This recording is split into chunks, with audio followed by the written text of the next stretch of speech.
Good morning everyone, कैसे हैं आप सब। मैं तृप्ति दुबे अपने चैनल में आप सबका स्वागत करती हूं। तो आज की इस वीडियो में अपन कवर करने वाले हैं मैथ्स के 10 इंपॉर्टेंट क्वेश्चन जो कि आए हुए एग्जाम से मैंने लिया हुआ है। ठीक है, मजे की बात यह है कि ये जो क्वेश्चन है ना बच्चे, ये हर एक क्वेश्चन अलग अलग टॉपिक का है। ये नहीं है कि एक ही टॉपिक के मैं 10 क्वेश्चन करवा रही हूँ, अलग अलग टॉपिक के होंगे ये सारे के सारे क्वेश्चन। तो इसीलिए लास्ट तक आपको बने रहना है। और सबसे जरूरी बात ये कि हर एक क्वेश्चन को ट्रिक के माध्यम से मैं आपको समझाऊंगी, और ऐसा हो ही नहीं सकता कि एक भी प्रश्न आपको समझना है। तो जिन बच्चों को मैथ्स से डर लगता है या उनको ऐसा लगता है कि मैथ्स तो हम कभी सीख ही नहीं सकते हैं, वो जरूर से इस वीडियो को देखें, आपको जरूर समझ आएगा। चलिए, पहला क्वेश्चन आपकी स्क्रीन पर है। 10 के पहले 10 गुणजों का औसत 55 है। तो यह एवरेज का क्वेश्चन है, दिख रहा है अपने को। यदि हर संख्या को 2 से विभाजित और 3 से गुणा किया जाए तो नया औसत क्या होगा। तो जब ऐसे क्वेश्चन आपको दिख जाए बच्चे, 10 के पहले 10 गुणज, इसको हम क्या मैथ्स की भाषा में लिखेंगे, के पहले एन गुणज का औसत। ठीक है, के पहले एन के 10 के प्रथम एन गुणज का औसत बराबर क्या हो जाएगा, 55 हो जाएगा। तो इसके लिए एकदम सिंपल सा फॉर्मूला हम हमेशा लगाते हैं। वो फॉर्मूला क्या होता है, तो वो होता है के इंटू एन प्लस 1 बाई क्या लगा देंगे, 2 इज इक्वल टू होता है आपका एवरेज। अब देखो हमारे क्वेश्चन में तो एवरेज पहले से दे रखा है ना, बराबर 55 दिया हुआ है कि नहीं दिया है। ये होता है फॉर्मूला औसत निकालने का, के N plus 1 by 2 is equal to 55। मैंने क्यों किया, क्योंकि औसत ऑलरेडी हमारे यहाँ पर दे रखा है। तो बस इसी फॉर्मूला में आपको क्या रखना है, अपना वैल्यू रखना है। चलिए, इस फॉर्मूला में अपना वैल्यू रख देते हैं। तो के N plus 1 by 2 is equal to 55 दिया हुआ है। क्लियर है, ये दिया हुआ है ना अपने को। तो बस फॉर्मूला में वैल्यू रख दो ना, फिर कुछ और करना ही नहीं है अपने को। कैसे फॉर्मूला में वैल्यू रखेंगे, तो देखिए के N plus 1 by 2 is equal to 55 आपको दिख रहा है यहाँ पर, ये देखो। तो अब क्या करना है, 55 बटा 2 गुणित 3। ऐसा हमने क्यों किया, ऐसा हमने इसलिए किया बच्चे क्योंकि प्रश्न में आप देख पा रहे हैं अगला लाइन क्या बोल रहा है कि यदि हर एक संख्या को 2 से विभाजित किया जाए। हर एक का मतलब क्या होता है, हर एक का मतलब होता है जो औसत दिया हुआ है उसकी बात कर रहा है। तो 55 ये हर एक संख्या है, ठीक है। इसको 2 से विभाजित किया जाए तो 2 से विभाजित कर दो, और 3 से गुणा कर दिया जाए, 3 से गुणा कर दो। अब इसको जब हम सॉल्व करेंगे, 55 गुणित 3 बटा 2, इसको जब हम सॉल्व करेंगे तो कितना आंसर आ जाएगा। इसको हम जैसे ही सॉल्व करेंगे तो 165 बटा 2 हमारा आंसर आ जाएगा यहाँ पर। जैसे ही हम इसको गुणा करेंगे, 55 गुणित 3 बटा 2, तो 55 को 3 से गुणा करके आप खुद देख सकते हैं 165 बटा 2, यह इतना अपने पास समीकरण सामने होगा। ठीक है, अब इसको जब हम भाग देंगे तो 82.5 यह हमारा फाइनल आंसर हो जाएगा। अब देखो हमारे ऑप्शन में है क्या, बिल्कुल है। कहाँ पर है, दिख रहा है क्या आप लोग को, तो 82.5 ये हमारा आंसर हो जाएगा। आया समझ में मैंने क्या किया है। सबसे पहली बात तो हमने फॉर्मूला रखा। फॉर्मूला क्या होता है, अगर ऐसे दिया रहे कि पहले 10 गुणज का औसत, तो इसके लिए सीधा सा फॉर्मूला के एन प्लस 1 बाई 2 लगाना है, और इज इक्वल टू अपने को जो भी औसत निकालना है वो रहेगा। लेकिन यहाँ पे ऐसे क्वेश्चन मार्क कर दो, तो यहाँ पर तो औसत हमको ऑलरेडी प्रश्न में दिया हुआ है ना, तो और क्या निकालोगे, और कुछ निकालने की जरूरत ही नहीं है, 55 हमारे सामने ही है। अब प्रश्न में जो बोल रहा है, यदि हर संख्या को, हर संख्या का मतलब ही आपको यहाँ पर समझना है बच्चे, औसत होता है, और औसत यहाँ पर क्लियरली दिया हुआ है 55। तो यदि हर संख्या को 2 से विभाजित किया जाए तो 2 से विभाजित कर दो, और 3 से गुणा किया जाए तो 3 से गुणा कर दो। जैसे ही हम इसको गुणा करेंगे, हमारे पास एक मोटा मोटा समीकरण सामने में होगा। ठीक है, और उसको सॉल्व करने पर 82.5 हमारे सामने होगा। क्लियर, पहला क्वेश्चन समझ आ गया। कोई भी दिक्कत हो तो बिल्कुल कमेंट करके मेरे से पूछ सकते हैं। चलिए नेक्स्ट क्वेश्चन की तरफ आगे बढ़ते हैं। सेकंड क्वेश्चन है हमारा, 14 रुपए किलोग्राम और 8 रुपए किलोग्राम की दो वस्तुओं को किस अनुपात में मिलाकर 12 रुपए किलोग्राम की दर से बेचा जाए कि 20% का लाभ हो। लाभ हानि का क्वेश्चन आ गया, बहुत आराम से आ गया, और क्वेश्चन भी बहुत मजेदार है। ठीक है, बोल क्या रहा है, तो इसका सिंपल सा देखो, यहाँ पे सॉल्यूशन मैं बताती हूँ। बोल रहा है कि ऊपर भी देखेंगे और नीचे में मैंने जो सॉल्व कर रखा है वो भी देखेंगे। पहले क्वेश्चन में क्या बोल रहा है, 14 रुपए किलोग्राम, तो हमने लिख दिया एक वस्तु का कितना है, 14 रुपए किलोग्राम है। दूसरा बोल रहा है 8 रुपए किलोग्राम का वस्तु, दूसरा वस्तु का रेट क्या है, 8 रुपए किलोग्राम है। ठीक है, अब बोल रहा है कि दोनों वस्तुओं को कौन से अनुपात में मिला है कि हमको 12 रुपए मिले। ठीक है भाई, ये 12 रुपए भी हमको मिल गया, तो 12 रुपए की दर से आपको बेचना है, और बेचना कैसे है कि आपको 20% का लाभ हो। तो यहाँ पर कुछ नहीं करना है बच्चे, यहाँ पर एकदम सिंपल सा आपको ट्रिक लगाना है। ये देखिए क्या करना है, जो प्रश्न में बोला है हमने बिल्कुल वही किया है। सबसे पहले वस्तु का रेट 14 रुपया था, दूसरा वस्तु का रेट 8 रुपया था। अब इन दोनों को कौन से अनुपात में बेचें, ठीक है, कि आपको 20% लाभ हो। तो 12 रुपए की दर से बेचना है आपको। तो सबसे पहली बात तो हमने कर दिया इसको 12, यहाँ पर हमने 12 लिख दिया, यहाँ पर 14 लिखा हुआ है, यहाँ पर 8 लिखा है। अब क्या करना है, क्योंकि यहाँ पर बोल रहा है कि 20% का लाभ हो। अब 20% का लाभ हो रहा है मतलब 120 ही ना होगा, ये तो निकालना आता है ना आपको। तो इसीलिए हम यहाँ पर क्या कर देंगे, 12/120 कर देंगे और गुणित में आपका 100 कर देंगे। ठीक है, इतना करने के बाद इन चीजों को सॉल्व कीजिए आप। तो जैसे ही हम 12/120 करते हैं, ठीक है, तो क्या हो जाएगा, यहाँ पर आपकी चीजें जो है बिल्कुल क्लियर हो जाएंगी। कैसे क्लियर हो जाएंगी, तो देखो 12/120 और गुणित हमने 100 किया, तो पहले तो इसी को हम खत्म करते हैं। तो या तो आप सीधा ही कटा सकते हैं, 0 में से 0 कटाएंगे, फाइनल जो आंसर आएगा इसको सॉल्व करने पर ये हो जाएगा हमारा 10। ठीक है, कितना आया, हमारा 10 आ गया। अब जब यहाँ पर हमारा 10 आ गया, इतना को सॉल्व करने के बाद तो अगला ट्रिक क्या होगा, अगला ट्रिक बस ये होता है बच्चे कि 14 में से पहले आपको 10 को घटाना है। 14 में से 10 घटाएंगे तो हमारे पास 4 आ जाएगा। वैसे ही 10 में से जब आप 8 को घटाओगे तो हमारा क्या आ जाएगा, 2 आ जाएगा। मतलब फाइनल जो आंसर है वो हमारे पास कितना आ गया, 2:4 आ गया। तो आप ऐसे भी लिख सकते हो, अगर ये कट रहा है तो आप इसको कटा दो, 2 एक कम कर दो और 2 दूने 4 कर दो, मतलब 1:2 जो रहेगा वो हमारा फाइनल आंसर रहेगा। क्या ये चीज क्लियर है, एक बार फिर से बता देती हूँ। प्रश्न में बोल रहा है 14 रुपए किलोग्राम, प्रश्न में क्या बोल रहा है, 14 रुपए किलोग्राम की एक वस्तु है, ठीक है जी। दूसरा बोल रहा है दूसरा वस्तु कितने रुपए का है, 8 रुपए किलोग्राम का है। तो दो वस्तुओं को किस अनुपात में मिलाकर बेचें, तो कितने रुपए में बेचें, 12 रुपए प्रति किलोग्राम में बेचें कि 20% का लाभ हो। तो सबसे पहली बात बोल रहा है 20% का लाभ हो। तो 20% का लाभ हो रहा है मतलब हर एक चीज अपने आप में 100% होता है, तो उसको 20 रुपए एक्स्ट्रा मिल रहा है मतलब 120% का लाभ हुआ। कितना हुआ, 20% का लाभ हुआ मतलब 120 ही ना हुआ। तो अब यहीं पर से आपको चीजें क्लियर करनी है कि 12% है, लाभ कितना हो रहा है 20%, तो कितना हो गया 120 हो गया, और यहाँ पर आपको 100 से मल्टीप्लाई कर देना है। ठीक, अब इसको आप कटाइए, ये 0 कट गया, ये 0 कट गया, और ये हो गया 2 छक्का 12, 2 पंछे 10। ठीक है, जैसे आप कटाना चाहें, आपकी इच्छा है, कोई दिक्कत ही नहीं यहाँ पर। फिर क्या हो जाएगा, 12 में आप 5 का गुणा कीजिए या 6 से इसको कटा दीजिए, 6 कम और 6 दूने, तो बराबर कितना आ गया आपके पास, 10 आ गया। मतलब यहाँ पर को पूरा सॉल्व करने पर हमारा फाइनल आंसर कितना हो गया, 10 हो गया। अब अगला ट्रिक क्या करना है, ये जो है बीच में रहेगा। ठीक है, तो 14 में से, एक सेकंड, 14 में से जब हम 10 को घटाएंगे तो कितना आ जाएगा, 4 आ जाएगा। और इधर 8 में से जब 10 को घटाएंगे या 10 में से 8 को घटाएंगे तो कितना आ जाएगा, 2 आ जाएगा। मतलब हमारे पास फाइनल आंसर कितना हो गया, 2:4 हो गया। अब इसको आप कटा दीजिए, 2 एक कम और 2 दूने, मतलब 1:2 जो है यही हमारा फाइनल आंसर हो जाएगा। आई होप आपको ये क्वेश्चन भी बहुत आसानी से समझ आ चुका होगा। बहुत आसानी से समझ आ जाता है बच्चे, थोड़ा सा बस दिमाग आपको लगाना पड़ता है। क्लियर, चलिए क्वेश्चन नंबर 3 देख लेते हैं। क्या बोल रहा है, ए बी ने एक चारागाह 30 रुपया प्रति महीने की दर से 10 महीने के लिए किराए पर लिया। तो सबसे पहली चीज तो यहीं पर आपको दिख रही है, क्या बोल रहा है, 2 बंदे थे, एक का नाम था ए, एक का नाम था बी। इन दोनों ने मिल करके क्या किया, 30 रुपए एक महीने का किराया लिया। ठीक है, किराए पे कितने रुपए में लिया, 1 महीने का, भाई हम आपको 30 रुपया देंगे। और रूम लिया कितने दिन के लिए है, 10 महीने के लिए लिया है। तो मतलब इसको कितना रुपए देना पड़ेगा, 300 रुपए देना पड़ेगा। किराया कितना देना पड़ेगा, 300 रुपए देना पड़ेगा। अब देखो 300 रुपए में किराया तो ले लिया इन्होंने, तो यदि ए की 10 गाय 9 महीने चढ़ती है, 2 व्यक्ति है ना, ए है और यहाँ पर बी है, तो ए की जो गाय है वो 10 गाय है। ए की गाय कितनी है, 10 है, जो कि कितने महीने के लिए चढ़ती हैं, 9 महीने के लिए चढ़ती हैं। वहीं बी की शेष महीने के लिए चढ़ती हैं, मतलब टोटल 10 महीने के लिए ही इन्होंने किराए पे लिया हुआ है ना। लेकिन ए की जो गाय है वो 9 महीना चढ़ती है, तो 10 में से 9 गया तो कितना बचा, 1 ही ना बचा। तो बी की गाय मतलब कितने महीने चलेगी, सिर्फ 1 महीने चलेगी। ठीक है, तो अब इसी वजह से जो बी है वो क्या बोलता है कि शेष महीने के लिए तो मेरी गाय चल रही है, मतलब सिर्फ 1 महीने के लिए ही मेरी गाय चल रही है, तो मैं तुमको 60 रुपए कम किराया दूंगा। आया क्या समझ में, पहले मैं आपको प्रश्न को समझा रही हूँ कि बोल क्या रहा है, उसके बाद फिर सॉल्यूशन भी बताऊंगी।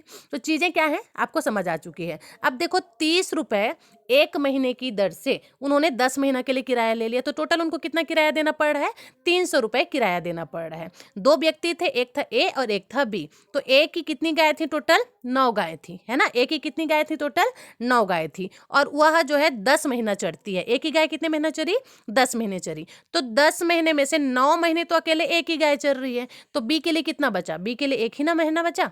और बी की कितनी गाय चल रही है, यही तो नहीं दिया है, यही तो पूछ रहे हैं ना प्रश्न में। तो हमने माना कि बी की मान लो 1 गाय चल रही है, बी की कितनी गाय चल रही है, 1 गाय चल रही है। क्या यहाँ तक आपको चीजें समझ आ गई, जो प्रश्न में लिखा है हमने वही किया है। ए की 9 गाय है जो कि 10 महीने में 9 महीने 10 गाय है जो कि 9 महीने के लिए चल रही है, और बी की सिर्फ 1 महीने के लिए, वो भी एक्स गाय चर रही है। तो अब आगे क्या होगा प्रोसेस, आगे एकदम सिंपल सा प्रोसेस है। तो जो बी है ना वो सिंपल सा बात कहता है, बी कहता है कि भाई देखो तुम्हारी जो गाय है वो पूरा 9 महीना चरी है।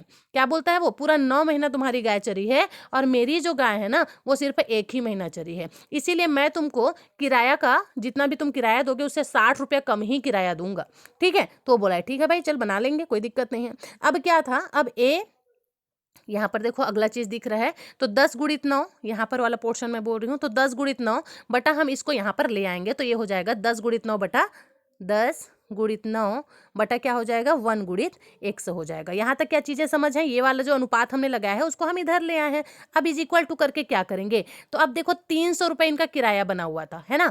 अब उसमें से बी साफ साफ कह दिया कि जितना भी तुम किराया दोगे ना मैं उसका 60 रुपये कम ही किराया दूंगा, मिलाकर दोनों को 300 रुपये ही देना है। तो अब हम इसको ऐसे भाग में तोड़ेंगे कि जो बी है उसको 60 रुपये कम देना पड़े, इसलिए मैंने क्या तोड़ा, इसको 120 और 120 में तोड़ा। 180 और 120 में क्यों तोड़ा, क्योंकि जो 120 है वो 180 से 60 ही ना कम है, तो इसीलिए ए जो है 180 रुपये देता है और इससे 60 कम जो है बी देता है, तो ये 120 रुपये किराया देता है।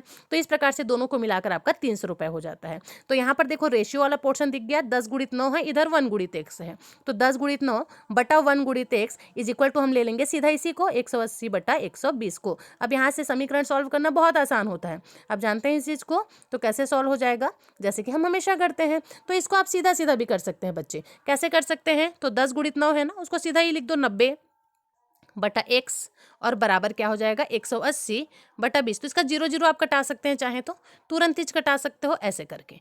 ठीक, इतना कट गया। अब आपको क्या करना है, चीज़ों को ट्रांसफर कर देना है, तो आप कर दीजिए 90 गुणित 12 और बटे में क्या आ जाएगा 18x। ठीक है, ऐसे करके आप चीज़ों को सॉल्व करेंगे, जब पक्षांतर करेंगे तो फाइनल आंसर आपका कितना आ जाएगा, x बराबर 60 गाय आ जाएगा। क्या इतना चीज़ क्लियर है आपको? चलिए, इस प्रकार से हमारा तीसरा क्वेश्चन भी कवर हो जाता है। आई होप आपको समझ आ गया होगा। प्रश्न बहुत आराम से देखना है, सीधा ही बोल रहा है प्रश्न में कि ए और बी ने एक चारागाह 30 रुपये प्रति महीने की दर से लिया। देखो प्रश्न में क्या बोल रहा है, एक बार मैं फिर से हर एक क्वेश्चन को रिपीट कर रही हूँ। ए बी ने एक चारागाह 30 रुपया प्रति महीने की दर से 10 महीने के लिए लिया, मतलब ए और बी दो दोस्त थे। ठीक है, ए कौन है और बी कौन है, ये दोनों दोस्त है। इन्होंने कहा कि हम एक महीना में आपको 30 रुपया देंगे एक ठो रूम का, भाई हमको चारागाह के लिए चाहिए और वो रूम कितने लिए चाहिए, 10 महीने के लिए चाहिए, तो 30 रुपया देंगे और 10 महीने के लिए चाहिए, मतलब टोटल इनको कितना किराया देना है, 300 रुपया, तो इनको किराया ही देना है।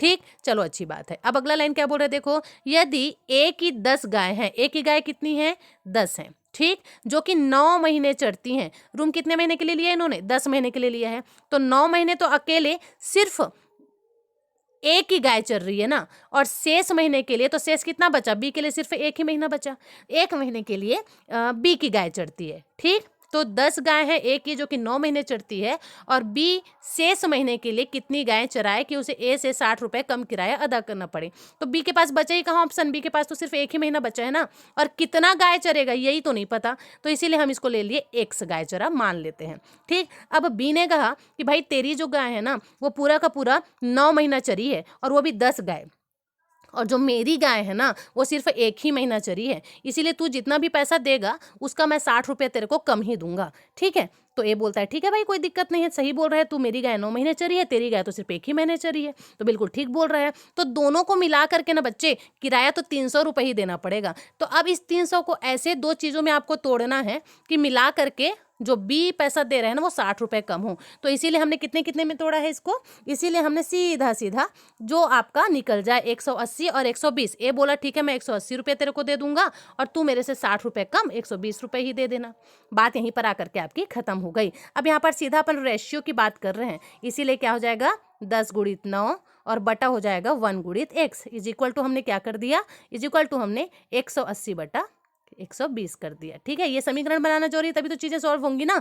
इतना करने के बाद जब आप चीजों को सॉल्व करेंगे तो जो आंसर है वो आपके सामने में होगा। आ गया समझ में? क्या इसको जैसे ही सॉल्व करेंगे हमारे पास सीधा सीधा 60 गाय आ जाएगा, एक्स का वैल्यू निकल जाएगा। कहने का मतलब क्या है, जो बी है वो एक महीने के लिए कितना गाय चराया था भाई, 60 गाय चराया था। ठीक है, वसूल लिया सूद समेत। चलिए नेक्स्ट क्वेश्चन देख लेते हैं। नेक्स्ट क्वेश्चन है हमारा, किशन की सैलरी 720 रुपए से बढ़कर 800 रुपए हो जाती है, किशन है, उसको पहले कितना रुपए मिलता था, उसको पहले सिर्फ 720 रुपए मिलता था। ठीक, अब क्या बोल रहा है, सैलरी उसकी बढ़ गई भाई और 800 रुपए हो जाती है। तो किशन की सैलरी में कितने प्रतिशत की वृद्धि हुई। अब देख रहे हैं आप, ये अलग ही टॉपिक आ गया हमारा। अब प्रतिशत का क्वेश्चन आ गया हमारे सामने, तो जो क्वेश्चन में बोला है बस वही करो, बाकी तो कुछ करने की जरूरत ही नहीं है। देखिए क्वेश्चन में क्या बोल रहा है, किशन की सैलरी है जो कितनी है, 720 रुपए है। किशन की सैलरी कितनी है बोल रहा है, 720 रुपए है। चलिए बहुत अच्छी बात है। अब बोल रहा है कि इसका जो सैलरी है वो बढ़कर कितना हो गया, 800 रुपए हो गया। ठीक, 720 रुपए था जो कि बढ़कर कितना हो गया, 800 रुपए हो गया।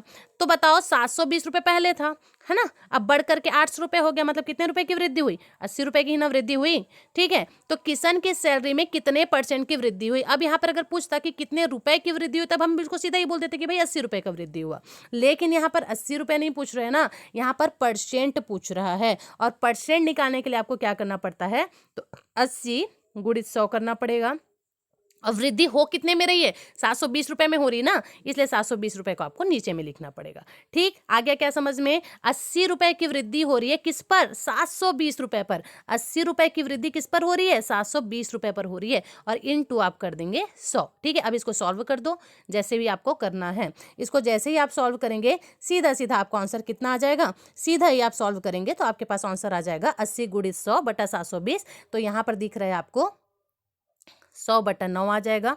कटाएंगे पिटाएंगे तो अब 9 में जब सब 100 का भाग देंगे तो 11 से ही 1/9 आपका आंसर हो जाएगा। बोलो समझ आया कि नहीं आया। बहुत ही आसानी से इस प्रश्न को भी हमने कर लिया। क्वेश्चन बहुत आसान था, है ना, आ गया ना समझ में। किशन की जो सैलरी है वो कितना था बोल रहा है, 720 रुपए से बढ़कर, पहले 720 रुपए मिलता था भाई, फिर 800 रुपए बढ़ गया, तो टोटल बढ़ा कितना रुपए, 80 रुपए बढ़ा है। ठीक, अब यहीं पर से आपको चीजें करनी है कि बढ़ा कितना है, 80 रुपए। तो 80 रुपए किस पे बढ़ा है, कम है उसी पे ना बढ़ेगा, 720 रुपए पे बढ़ा है, और गुणित करके आपको 100 कर देना है। अब इसको आप जैसे सॉल्व करना चाहते हैं कर सकते हैं। 80 से कटाइए, 8 से कटाइए, जिससे कटाना है आप उससे कटा सकते हैं।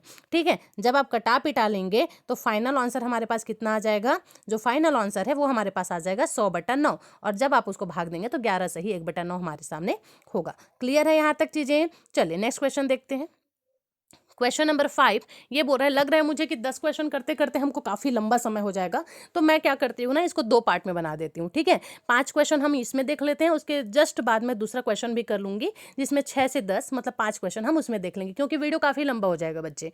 ठीक है, 5वां क्वेश्चन हमारे सामने है, देखिए क्या बोल रहा है।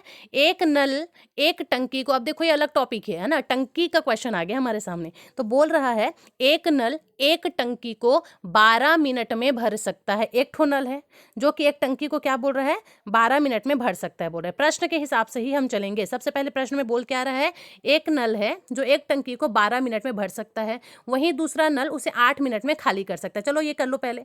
एक नल है ए और हमने माना दूसरा नल है बी, तो एक जो नल है वो 12 मिनट में भर सकता है, ये भरने का काम कर रहा है, इसलिए हम इसको प्लस कर देंगे।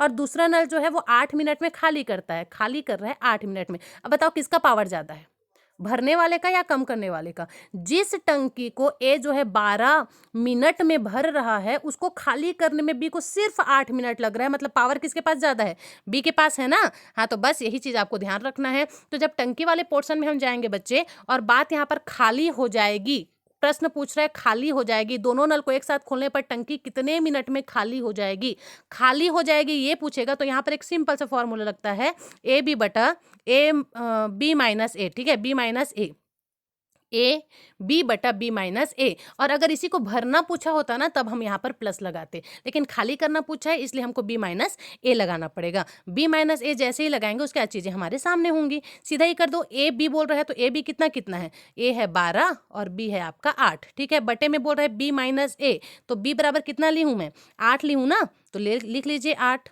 और उसके बाद फिर ए बराबर कितना है, 12 है। तो कितना आ गया हमारे पास, 12 और 8 का गुणा करेंगे और बटे में सीधा सा पहले इसको कटा पिटा दो ना, तो 12 गुणित 8 बटा कर दो 4, 4 एक कम 4 दूने, तो 12 दूनी कितना आ गया, 24 आ गया समझ में। अब देखो यह जो पूरी टंकी है, पूरी टंकी को खाली करने में इसको 24 मिनट का समय लगेगा।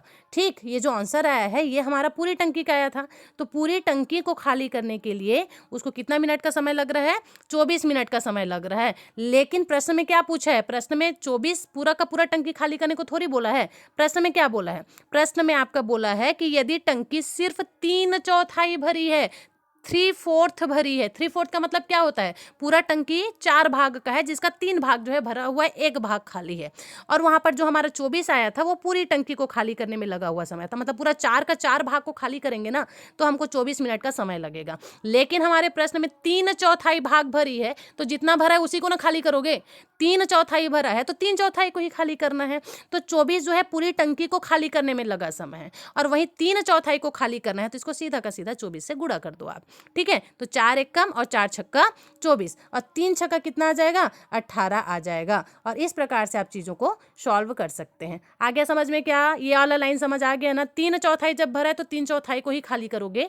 24 मिनट का समय पूरा 4 भाग को खाली करने में लगा है। आ गया समझ में, इसलिए 24 × 3/4 करेंगे, 18 मिनट हमारे सामने होगा। मतलब 3/4 भाग को खाली करने में कितना समय लगेगा, उसको सिर्फ और सिर्फ 24 मिनट का समय लगेगा। मुझे नहीं लगता इस प्रश्न को दोबारा मुझे बताने की जरूरत है, बहुत ही आसानी से प्रश्न हमने सॉल्व कर लिया बच्चे। यहाँ पर याद रखने वाली चीज है तो बस ये है कि भरने में 12 मिनट लग रहा है, खाली करने में 8 मिनट लग रहा है। और प्रश्न भी पूछ रहा है कि खाली करने में कितना समय लगेगा। तो जब खाली वाला प्रश्न रहे ना तो उसके लिए आपको ये फॉर्मूला लगाना पड़ता है, इसको बस ध्यान रख लेना एक बार। तो AB/B-A, अगर भरने का पूछेगा ना तो ये भले ही प्लस हो जाएगा, लेकिन खाली करना पूछ रहा है इसलिए हमको इसको माइनस ही करना पड़ेगा। और बस इसी फॉर्मूला में आप वैल्यू रख दीजिए, सीधा का सीधा आपका आंसर आ जाएगा। दूसरा बात यहाँ पर ध्यान ये रखना है कि प्रश्न में पूछा क्या है, पूरा टंकी खाली करने की बात की है या सिर्फ 3/4 खाली करने की बात की है। जितना बात किया है ना उतना ही करना, क्योंकि ये जो 24 आएगा ना यहाँ पे, ये पूरी टंकी को खाली करने में लगने वाला समय है। लेकिन हमको पूरी टंकी करनी ही नहीं ना खाली, हमको सिर्फ 3/4 करना है, इसलिए 3/4 गुणित हम 24 कर देंगे और जो 18 है वो हमारा आंसर आ जाएगा। क्लियर है। चलिए, जैसा कि मैंने कहा था वीडियो काफ़ी ज़्यादा लंबा हो जाएगा, इसीलिए यहीं पर हम वीडियो को रोकते हैं। तो 5 प्रश्न हमने इस वीडियो में देख लिया है। अगर आपको वीडियो का लेवल अच्छा लगा होगा और क्वेश्चन भी समझ आया होगा और मैडम के समझाने का तरीका भी समझ आया होगा तो बिल्कुल इस वीडियो को लाइक कीजिएगा और सब्सक्राइब जरूर से कीजिएगा। इसका नेक्स्ट पार्ट लेकर के जल्दी उपस्थित होती हूँ, जिसमें 6 से लेकर के 10 तक का जो क्वेश्चन है वो हम कवर करने वाले हैं। चलिए मिलते हैं फिर नेक्स्ट वीडियो में, तब तक के लिए thank you so much for watching this video. Thank you.